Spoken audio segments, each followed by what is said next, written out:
You already listened. Now watch The Fan. Check out the KFAN YouTube channel for exclusive videos, in-depth takes, initials and password games, initials, and behind-the-scenes content, especially from the Power Trip. Yeah. Search KFAN on YouTube and hit subscribe today. Just saying, Power Trip makes me laugh. I can't stop. Power Trip. It's so funny. So wacky. Hey, let's do a little 5-3-4 here on the Common Man program. Time now for 5 questions. Well, actually 3, but 5 sounds like more than 4. Brought to you by Willow River Company. Question number 1. Time now for an in-depth look at the state of hockey.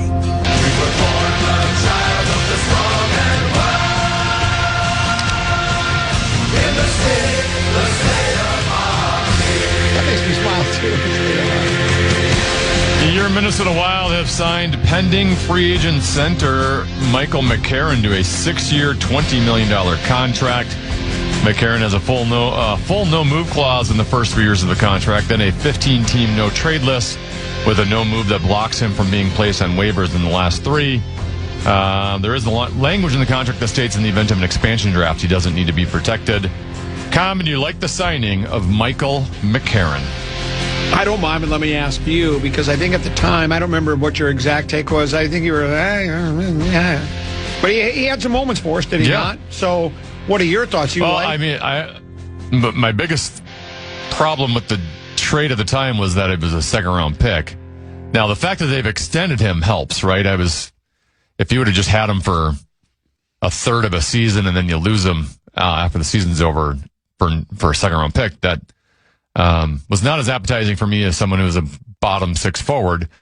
But he was very good. He was even better in the playoffs. He might be one of those that's just built for the more physical manner of the playoffs. We've been looking for a right shot center for a long time. He's obviously huge. He kills penalties relatively well. He wins faceoffs, which is rare for centers on this team. And, he added some scoring punch occasionally in the playoffs. He had some big goals and he had some skilled goals. So when the season was over, the thought on McCarron resigning was, well, he's never gotten a big payday. Like, he's been a $900,000 forward basically his entire career, and then he's going to hold out for a lot of money. And I believe Russo at the time was throwing on, he might be getting up to $5 million on the market. And I go, I don't like him at $5 million. Do I like him at $3.3 million? Yeah, I think he's.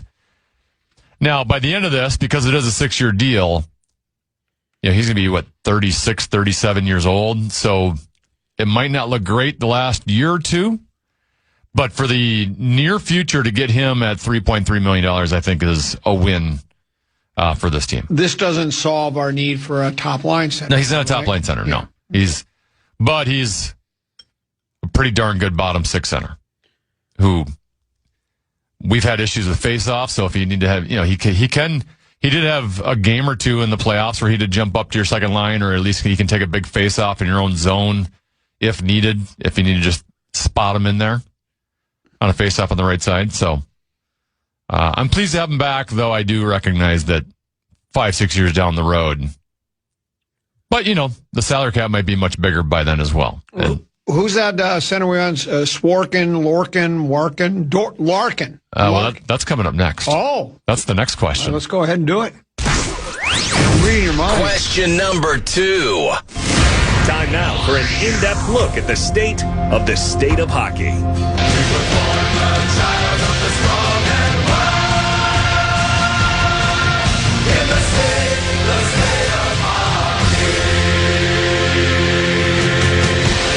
Yeah, multiple reports say that Red Wings center Dylan Larkin has given Detroit a list of 3 teams that he would prefer to get traded to. They are the Florida Panthers, the Vegas Golden Knights, and your Minnesota Wild. Really? Common, will the Wild be able to pull off a trade for Dylan Larkin? Now that is, to me, that's the breaking news. Yeah, it's just like a day old, but yeah. No, is it? It happened when we were on the golf course yesterday. Why the day off yesterday? Though I really didn't have the day off yesterday. I was basically playing hooky. I actually sent a text to Abbott and said, am I in trouble? I thought maybe I was going to get fired.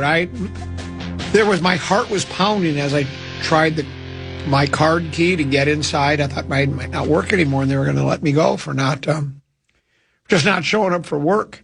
And you had a really, like you said, I texted him about 11:30 to say, do you remember that we're both off? And like you said, well, he probably wouldn't even start questioning it until 12 noon because you're never there early anyways. He probably wouldn't even just thought it was a normal day.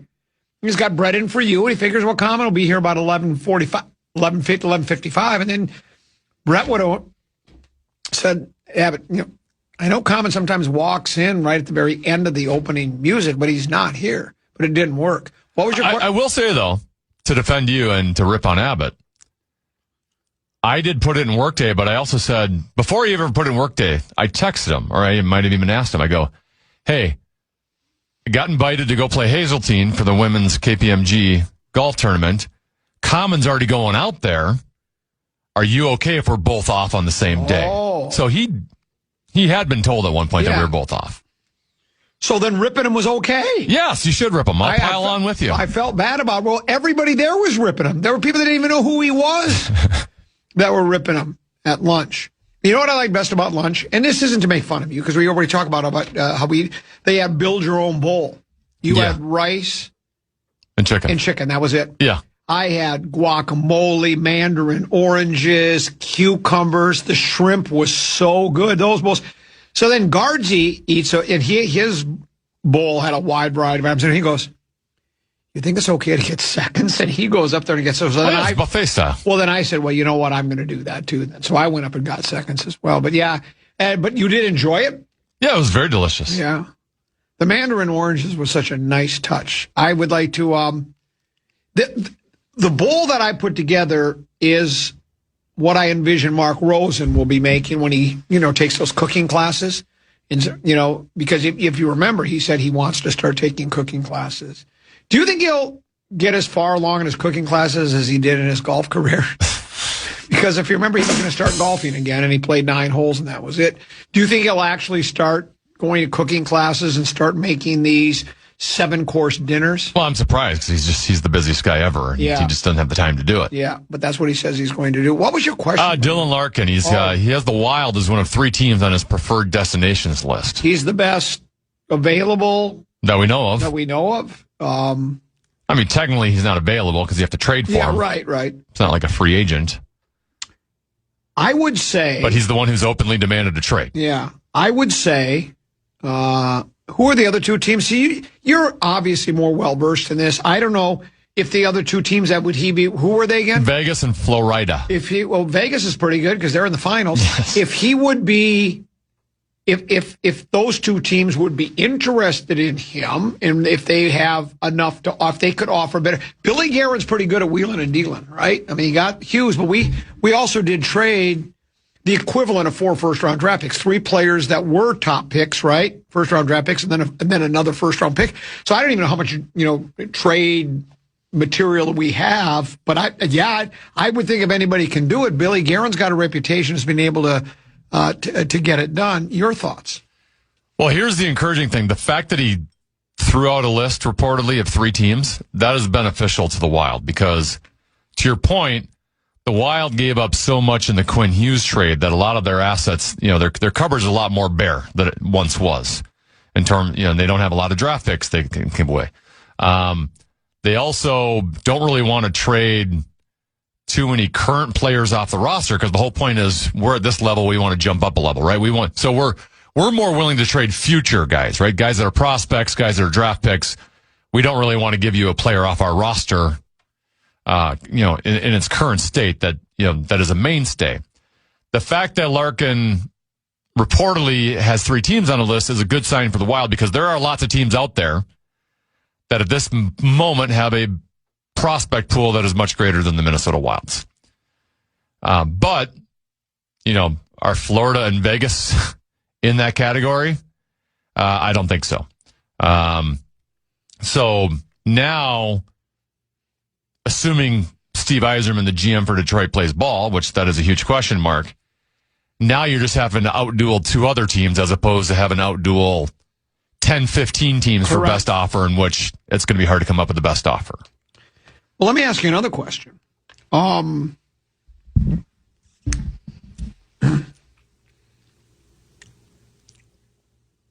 a player demands a trade, do they generally get their wish? It seems like they do, don't they? Because the current team that has them, if you don't want to be here, it makes for uncomfortable locker room. You have a player that's not going to be happy. So generally, we're assuming Larkin will be traded to one of those three teams. You would think, right?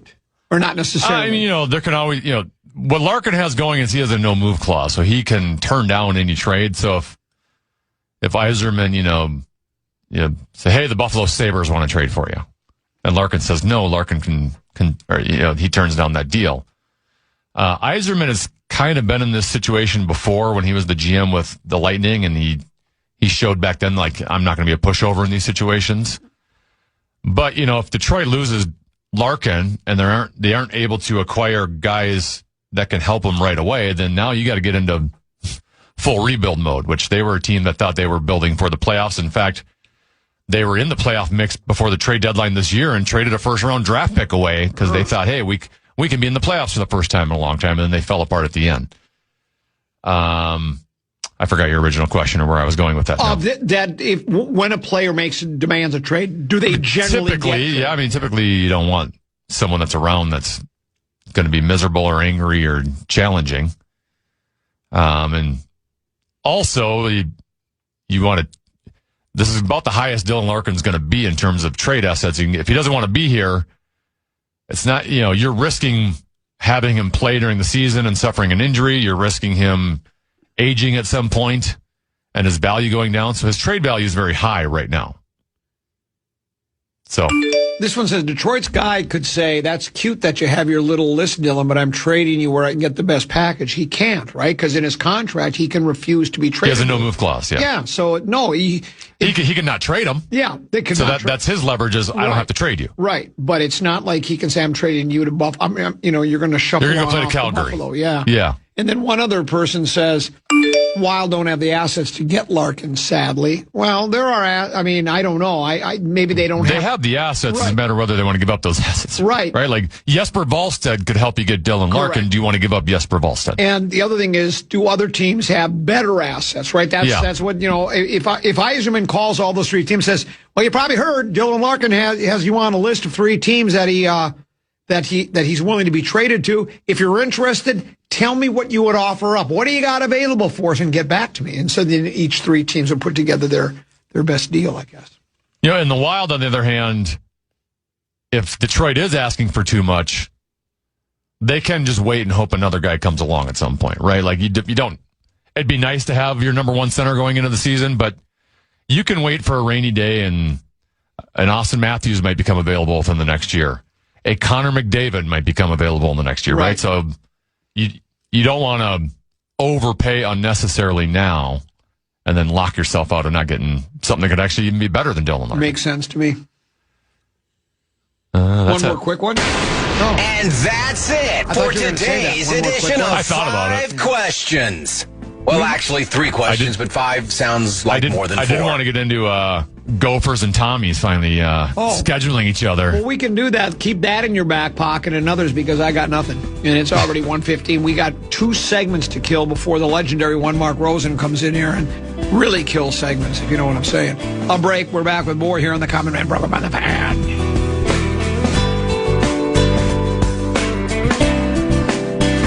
The Common Man. I just gave up on it. It's so confusing. It's just too. Out of vibe, or you got one for us? I got a vibe. Hey, let's vibe it up. I could use your help on this vibe, though. Okay. KFAN welcomes some great shows to Treasure Island this year, including Gabriel Iglesias. I beg your pardon. I never promised you a rose garden. What song is that? Rose Garden. I don't know if I know that one. Gabriel's on July. That's Pretty Little in Anderson. Gabriel, Music Hall of Famer. Gabriel Iglesias on July 31st, and Joe Bonamassa. Like a rhinestone cowboy, getting cards and letters from people I don't even know, and offers coming over the phone. On August 15th, and Snoop Dogg. Islands in the stream, that is what we are. You and me, sail away with me to another world, and we'll rely on each other. Snoop Dogg's on September 5th. You can get the complete details on all of our upcoming shows on the concert page at KFAN.com. Keyword calendar. It's going to be, you're the hockey guy here on this show. What position does Mitch Marner play? Mitch Marner? Yeah, is he a center? Because I like Mitch Marner. I like hat tricks. I like 28 points in the postseason. Oh, he almost had a fourth goal, too. Yeah, I like Mitch Marner. Is he available? Is he a frontline center? He was available, and the Vegas Golden Knights scooped him up from the Toronto Maple Leafs via trade. Is he a center? He plays forward. I think he plays more wing. Okay. I did the old. I do this all the time. I think it's well documented. I don't watch a lot of sports unless I like the NFL. It's great. I watch them all. But anyway, I checked the score. It's 4-0 after 2. Now I know this is not new news because when was that game played? Is that 2 games or was that? Yeah, they had 2 days off. So was that Saturday night? So Saturday night. It's 4 Zippo. It's 4 meat sauce. Apparently 4-0 is the most dangerous lead in hockey because the Golden Knights have a 4-0 lead, right? And the Hurricanes come back with 4 goals. Is that right? Yes. And they scored 3 in like 39 seconds. It's just, which I guess is not a record. I would have thought it would be. And then they lose in double overtime. Just your thoughts on this series. It's 2-1. The Golden Knights. I think I saw a note that says in all Stanley Cup finals, teams with a 2-1 lead are 46-11. So you lead 2-1. Odds are in your favor to win. That only seems to make sense. But this one's been so close that I don't know if the odds would play as much with this series compared to past 2-1 series. Every game in this series has been an absolute coin flip. Either team could win. There's been blown leads in every single game. The game 3-1 was the craziest, not only because they were down 4 goals, but that could have been 5, 6, 7. A lot of times, how many times have you heard this before, Colin? A team's up a couple goals and they sit back. They play defensive. Vegas went up 4 and they kept taking it to them. And they were just absolutely dominant in the second period. Mitch Marner, as you just mentioned, had a chance on a penalty shot to score a 4th goal. Got denied. But they had multiple looks. Carolina looked like they were already on the bus, ready to get to the airport. And, just momentum can change quickly. All of a sudden, Carolina just scores 1. Didn't seem to have much meaning at the time to score in the third period, but they scored so quickly after that all of a sudden the momentum started picking up. And once you go, hey, we're back in this game, and Vegas has to start thinking, Vegas did settle down there for a while, but Carolina scores in the last 2 minutes to tie the game. And Carolina probably could have won that thing in overtime. And we waited until we got the second overtime, and Vegas finally won. But yeah, probably a huge sigh of relief for Vegas. I can't imagine psychologically that would have been a challenge to overcome, giving up a 4-goal lead in a Stanley Cup final game and losing. Was it on the goaltender, or was it a team effort in giving up 4 goals? For which team? Well, the one that the for Carolina scoring on Vegas. Yeah, the 3 that were bang bang bang. They scored 4 goals in the third period. No, I mean, that was the weird thing is even though there was a lot of goals scored in this game, there was a lot of good saves as well. And even 2 of the goals Vegas scored, like the game winner in overtime. I think you actually watched some of the Wild series, right? You watched the Wild Dallas series. Yeah. You know how they lost the one game where the puck hits the end boards behind him and comes off of Wallstead, and then that's how Vegas won the game in double overtime. Really? Similar play. Shot off the back wall, off of the Carolina backup goalie who had come in to replace the starter. And that was the only thing he gave up. He was brilliant up until that point. Well, that's what I was going to ask you. So they did replace the goalie? Yes. Yeah.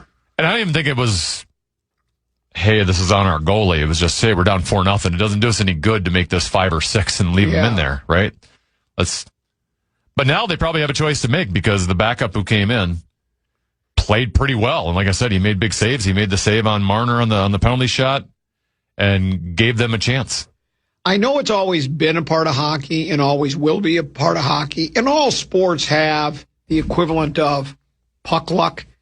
But those are the goals that drive me insane, and that's the way it is. It happens all the time. Many games are won with a great pass and a great shot. It's beautiful, and then you get the ones that are just bouncing off boards and ricocheting off people, and it's like a pinball machine sometimes, and it's a tough way to. If you win, you're happy. If you lose, well, even like Vegas, the way they celebrated it, like the guy who scored is almost like he was like sheepish about it, right? Like everyone's coming in to like congratulate him. He really didn't do anything. He just shot it off the back wall.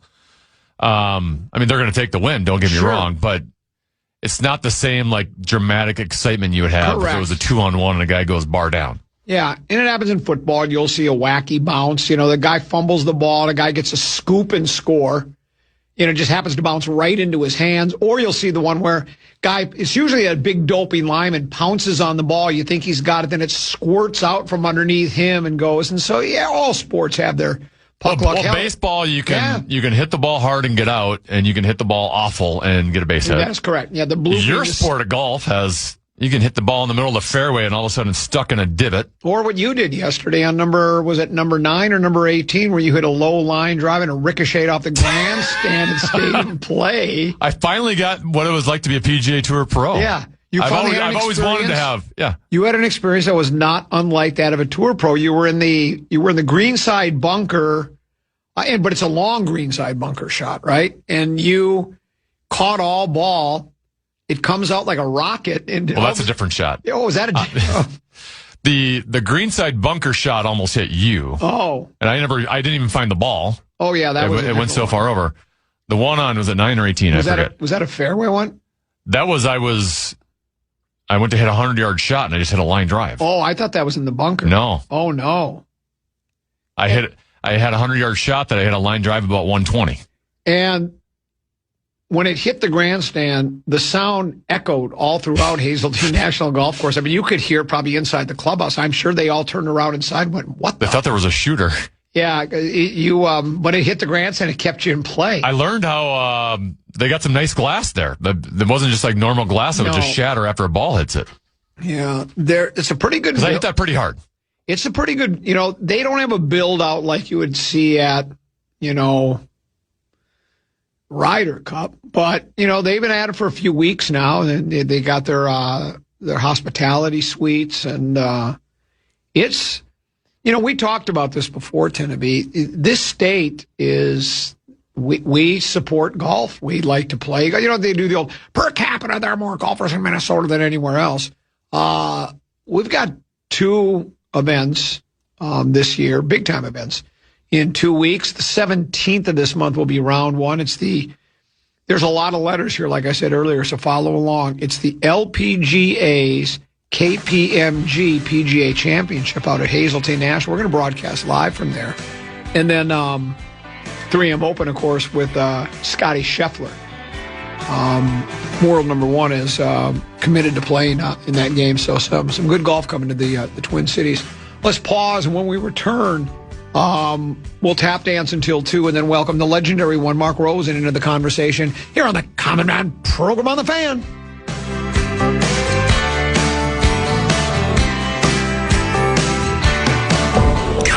Corey Cove take on Zach Halverson and Kevin Fallness this Friday at 1:30 p.m. in the program pass. Celebrate America's 250th with KFAN and $250,000 in cash. Each weekday through July 3rd, you can win your share of $2,500 towards your dream getaway. Listen for the keyword, enter it at KFAN.com at 8 a.m. and hit the road America style. By the way, top of the hour 534 was brought to you by Willow River Company, and I forgot to mention that General Tree Care is what one of their specialties. They have 10 certified arborists on staff, and they're offering right now no-cost tree health assessments. Come and join the family, a family-run company. They treat their customers like family. Also, landscaping, lawn care, irrigation. You can put together a Willow River Experience monthly subscription plan. When it comes to your yard, go to willowrivercompany.com. That's willowrivercompany.com. Tennessee, I saw a story, Fish Wrap Factory West Side today. Bobby Nightingale is the beat writer for the Fish Wrap West Side for the Minnesota Twins. It's a sort of one of those feature pieces. Says Byron Buxton relishing leadership role on Twins. On Twins roster, his quote is, "This is a fun team." He says, "It's a fun team. Everybody's pulling for each other. Not that it has been, but nobody's going up there like, I have to get my numbers. I have to get my RBI. I have to get my homers." Maybe they should say that. We could use a little help in the hitting department. Everybody's like one step at a time, one person at a time, one pitch at a time. When you treat it that way, we all believe in that. We're all picking each other up. And he talks about pushing each other and this and that, what a great group it is. And, good times, bad times, they're looking for more good times. My question really is, Tenneby, I don't have a list of players in front of me, but it's not often that you'll get a player as talented as Buxton is. And he's stayed healthy the past couple of years more than he ever has. He's been one of those players. He was highly regarded. Considered a 5-tool player, which he is when he is healthy and plays well. And the last year he played a lot of games, played really well. This year, same thing. He's missed. I know he was out for, I think he's been out a couple of different times, but for short periods. But if you'll remember, he signed what would be considered a sweetheart deal for, what's the word I'm looking for? A bargain deal for the team. Hometown discount. Yeah, hometown discount. And he's never asked for a trade. And you just wonder what it is that makes certain players tick. I would think if he demanded a trade, I'm not asking him to, but I'm just saying if he was a guy that said, I don't want to play here anymore, we're not winning any games, I want to play for a ship, I think there would be a lot of interest out across Major League Baseball. I think there would be a lot of contending teams that would say. A lot of interest. A lot of interest. A lot of teams that want him. I think there would be plenty of interest in him. There might even be a bidding war for him. And I think the Twins could get probably a pretty good package of prospects and maybe even an everyday player. Now, I'm not asking the Twins to trade him. My point to this is, he's not ever asked for a trade, and he has said that he wants to retire as a Minnesota Twin. Wants to play for the same team from the beginning of his career to the end, which you do not see that much anymore. Back in the olden days, you saw it all the time. Before free agency, baseball free agency, I think kicked in 1969 or 70, and then guys can, hey, I can go play elsewhere. Before, whoever you signed with could basically keep you forever. And you wonder, I don't remember the kid, big ticket, he didn't really demand a trade. I don't think so. Did he? I think we just gave courtesy. I think it was just one of those courtesy things. I think that's the same thing that happened in Detroit with Stafford. It was just like, God, that poor guy, he should get hazardous duty pay. He's getting beat up here. He's given everything he's had. We just don't have. We're still in a space where not only are we spinning our wheels, we're going in reverse again. Let's give this guy a chance to win somewhere else. And they got a nice haul for him, too. It wasn't all just because, we're just really nice guys here. Lions ended up getting a couple of first-round picks. They got a starting quarterback out of the deal, and they've had a couple pretty good seasons, and they still, they got a decent nucleus for a club. We'll see how it goes. But can you think of any other players that have just this is where I started, and I'm not going anywhere? I think it's few and far between. It really is. I don't think Towns, was, Bodega Cat. I don't think he demanded a trade. No. I think he was shocked by it. Yeah, I think he was shocked. He wanted to see it through. And, you could say, well, in his case, you're part of the problem, dude. It's like, because oftentimes a player can be really good, but he's not really the solution. But you don't see guys stay around long. And I guess I admire a guy for that. And I don't know if that means if winning a ship is not that important. I don't think that means he doesn't care about winning. I don't think in general that doesn't mean it. But if winning a ship, I don't need to uproot my family and do this and go somewhere where there are no promises either. I'll just stick it out here. Everyone's got different circumstances. Everyone's got different priorities. Some people, the community they're living in, where they want to raise their family, someone wants to win over everything else. The legendary Mark Rosen. He could have gone to Chicago, Los Angeles, Boston. He could have gone, but he stayed here. We're all better off for it. We've played that liner before. He could have left, but he didn't want to go anywhere. He stayed here. I know you wanted to parlay this into a nationally syndicated radio show, but you don't want to leave here in Minnesota. The Taste Fairy thing is what I wanted to do. I'm sure you'd like to produce the Paul Allen Project, Bumper to Bumper, or the Power Show. I would love to be on that show. You'll laugh so much your side of the leg, your heart will go pitty pat. But you've stayed here. And this is a hometown discount for sure. There's no doubt about that. There's no doubt it's a discount. Someone just sent a text and says, I feel like KG didn't want to leave. I don't think he did. I think they did it out of the goodness of their hearts. Some guys have that low. They want to see it through here. Wherever that may be. Other guys, they want out. I want to play for a ship. I don't want to waste my entire career somewhere. Dylan Larkin. Yeah. And so, he wants out. So, and again, sometimes. Do we ever worry about Anthony Edwards saying that? Well, that's definitely a consideration. That's something you have to. Now, I don't have his contract status information in front of me right now. I think he's still under contract for a number of years, but that doesn't. Larkin's under contract for a number of years, and a guy can just finally say, I want out. I don't want to be here anymore. The only thing that does is, you do tend to create a lot of, there'll be a lot of enemies draining all your energies because the fans will turn on you in a hurry. And I guess I don't blame the fans if all of a sudden a guy goes, you know what, I don't want to play in this town anymore. We're loser. I want to play where we're a chance to win. But at the same time, I don't really know if I blame an athlete, especially if you're a world class. You're one of the better players in the league. You're a top 10, top 15 player, and you're on a bottom feeder team. I can see where that could grind on you after a while. I know you got the wine, the women, and the song, but after a while you start playing for ships. Look at a guy like Barkley. He gets teased all the time by Kenny the Jet and by Shaq, but as good as his career was, he never won a world championship, and I think that probably gnaws at some of these guys. Charles seems to me know the worse for the wear for it, but he'd certainly like to. I'd be curious on Justin Jefferson, because to this point, right, it's a position where all your divas in the National Football League are at the wide receiver position. They're high maintenance.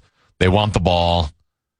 Justin hasn't shown any signs of that yet, but this is the first year he had. This last year was the first time he had mediocre quarterback play, which led to mediocre numbers.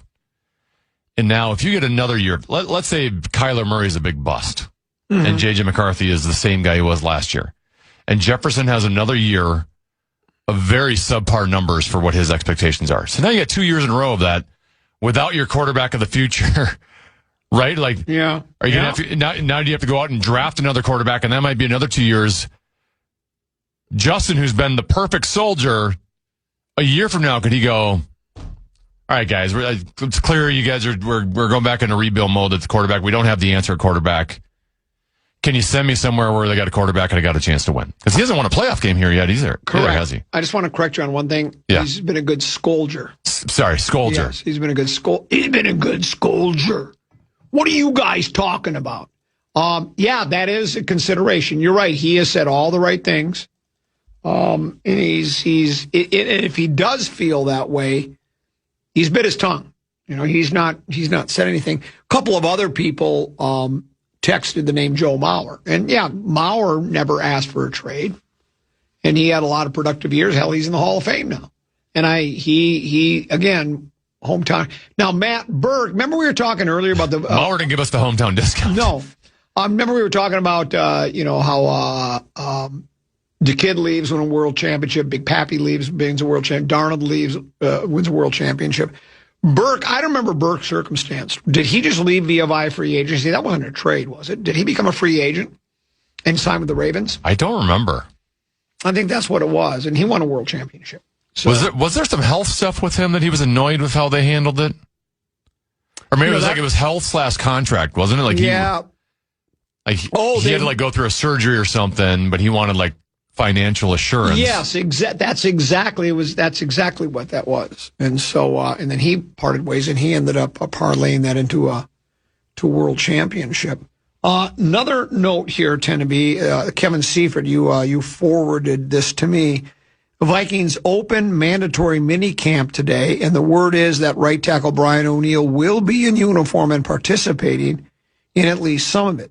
O'Neill's been an observer during Otis while he waits on the Vikings to address his contract, which expires after this season. And is this another of those? And am I led to believe here? And I know he's had some health issues, right? Even including didn't he play hurt this last year? Did, yeah.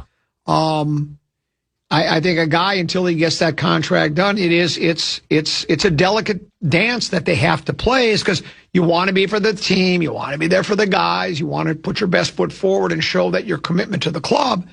But at the same time, if you participate in these mandatory OTAs and all of a sudden, you snap and hang, guess what? I don't think we're really interested in negotiating a long-term deal for you right now, a contract extension. So. And he's worth it. He's a really good player. How old is he? He's been pretty healthy throughout his career, by the way. Yeah. I mean, he missed a couple games last year, and I think he was playing hurt. But yeah. How old is O'Neill now? Is he 30? Well, that's the thing. He's going to be 31 in September. So that's where the Vikings, right, a year in which he did miss a couple games, wasn't as effective when he did play because he was hurt. Right. He's 30. He's going to be 31 in September. And the other part you have now is a new GM. Sure. You don't know what the new GM thinks of him. You don't know what the new GM strategy is. And frankly, the new GM can use that as an excuse to, hey, we're not going to sign you right now because I need to figure things out and figure out what our plans are for you first. So you can kind of delay the decision. So as we speak here at 1:46 and 35, 36, 37, 38 seconds on June 9th, 2026. Darisaw seems to be much better. He should be ready to go at left tackle. Who's our left guard again? I can't remember. Is it Jonah Jackson? Donovan Jackson. Donovan Jackson. Then Brandel Chambly is going to be our center, right? We've decided, even though he hadn't played center at all until it's Blake Brandel, but yes. Blake.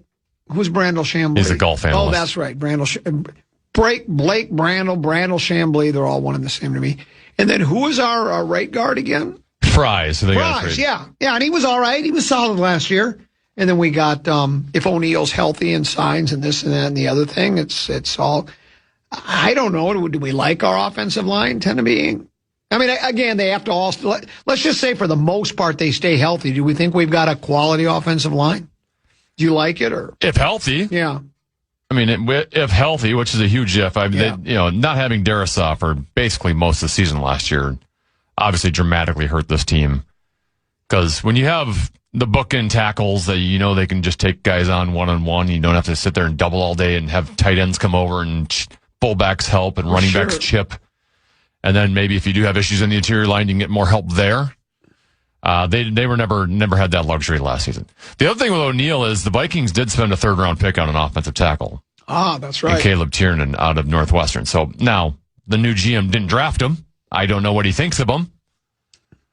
But to me, if I'm the Vikings, I'm not giving O'Neill an extension right now, given his age, given I would like him to play it out, and you'd also like to see what you got in Tiernan, and maybe you go 6 weeks into the season, O'Neill looks great, and you go, hey, we'll sign you for okay. But you're not going to sign him long term. You could add another year or two, maybe 3, but he's going to be 31. Yeah, it's probably not in the best interest of the club long term, that's for sure. You also teased a topic that you didn't include in 534. Gophers and St. Thomas. St. Thomas was Division III for years and years and years. How many of their sports are all of them Division I now? Or they're all D1, yeah. They all got forced to D1, okay. Yeah. And now it looks like Gopher hockey and basketball will play, or is it just men's and women's basketball? Men's and women's basketball. The hockey has played before. They have played, okay. Yes. But men's and women's basketball are now. The basketball team's finally got the courage to want to face the Tommies. Yeah. You think that's what that was? Well, it's funny. They waited till the Gophers waited till both sides, because the women had a very good season last year. That's a program on the rise. Men, I think, had a better year under Nico Medved and should be on the rise. They had to wait till their teams were better before. Sure. They didn't want to lose to the Tommies. Now, I wouldn't take that, especially the men's team for St. Thomas, lightly. You're going to have a battle on your hands. You know a rumor? You know a rumor I heard? You know our guard, Isaac Asamoah? Is that how you say his name? Kid from Cherry, Minnesota. I brought this up before. Baby brother Peter played on the same AAU team is Isaac. Had a really nice year for the Gophers last year. He's a starter for him. I think his nil money is, I think the Gophers had to pay him $1.1 million. Oh, wow.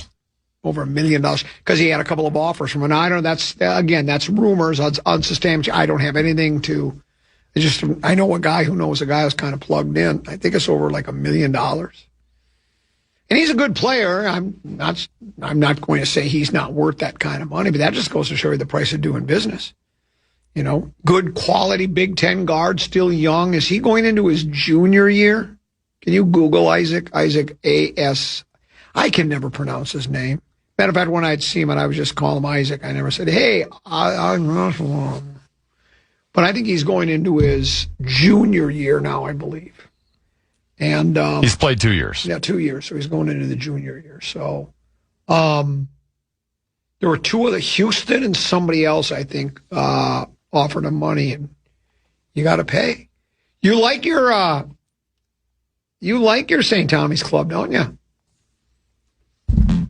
Well, yeah, they took second in their conference. I'm talking about the men. They took second in their conference last year. They made it to the semis of their conference tournament. Is it the Summit Conference? They've now got a beautiful arena, a beautiful facility to help recruit. Is it the Summit? Is that the league they're in, or is it the Pioneer League? Something. I get confused between basketball and football. Yeah. Is Pioneer basketball or is that football? I don't remember. You got me. All I know is, have you been to a game yet? Basketball? No, I went to a hockey game last year. You won't go to the basketball because of the squeaky tennis shoes. Well, yeah. Squeaky tennis shoes get you every time. I will say, though, the atmosphere at Madison Square Garden last night, that was more, and now I'm watching on television, I'm not there, but sound-wise, audio-wise, that was one of the best atmospheres I've ever heard. Well, you know, again, they were loud. Fans, they were ruckus. They were going, the fans waited 53 years. Well, I would bet 3/4 of the fans weren't alive 53 years ago. So they have not been waiting 53 years, but it's been 53 years since, it's been a long time since the Knicks won. 73, I think, was the last time they won a world championship, right? So, I think the Knickerbockers have only won in their illustrious history, have only won 3 world championships. But yeah, Madison Square Garden was electric last night. I mean, it was fever pitch, and yeah, it was fun to watch. So, but like I say, I can't help myself. As much as I wanted Bodega Cat to win, I liked watching all the beautiful people that would spend all that money to go to the game. It was just a I wouldn't say devastating defeat because you're still up 2-1, but you know, here's what's interesting. There's one note, and I don't know if this means anything or not. It's probably just more of a trivia note. The Spurs in every series, including quarterfinals, semifinals, conference finals, and now the NBA final, they've won the first road game. The first game they've played on the road, they've won that game, including against the Timberwolves. Down 2-0, it was a must-win for them. There was some discussion, and I think you and I talked about it, and I kind of dismissed it, and I don't think it had anything to do with it, but there was this idea, because they're always looking for every different angle. I mean, when you're talking about a game you're talking about a game 3 and you got 2 days to talk about, it's a big game, you come up with every angle you can, and that would the electric crowd be too much for the Knickerbockers? You know, because the expectations are so high, would it put so much pressure on them that they wouldn't be able to play up their ability? I don't think that they seem to handle it well. Yeah, because they actually took the lead after a while. But it is, Jalen's pretty good. There was a, I think it was either Barkley or Kenny the Jet or Shaq was talking about how a lot of times, and this is probably for every sport, and this isn't anything new, sometimes being on the road, because they were saying it's just the 12 guys on the club and the coaching staff, and that's it. It's like you against the world, you know. Sometimes that's fun, you know, because then you kind of circle the wagons, sort of a thing. So yeah, it was fun. We'll see what the legendary one thinks. Mark Rosen waiting in the wings. He joins us next here on the Common Man program on the Fan.